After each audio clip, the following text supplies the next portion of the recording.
Alright friends, in this session we explore how to create tables using Tailwind CSS utility classes.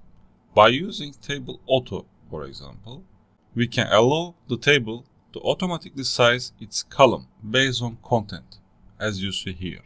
For example, copying some sample code into your project and apply table auto ensures that the content fits well within the table layout.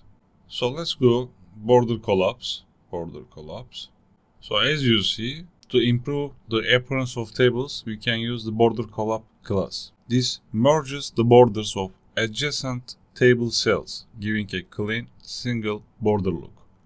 So let's apply this. I copy these, and then I come to my project. I paste it.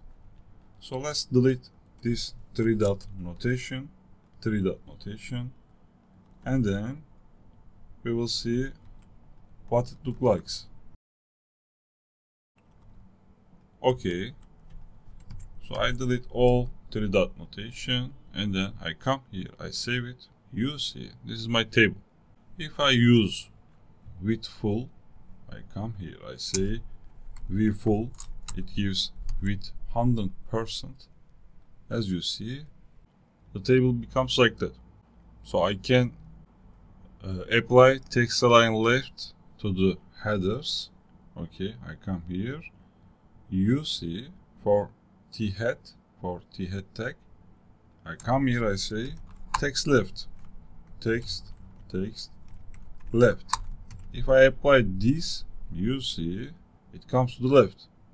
I can apply margin auto, mx auto, for centering this. So I come here, I say mx auto.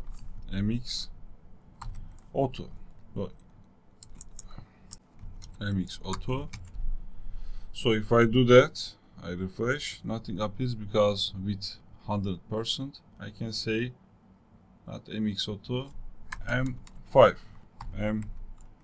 or m20, margin 20. So if I do that, you see the appearance becomes like that. I hope you understand how to use table in Tailwind CSS.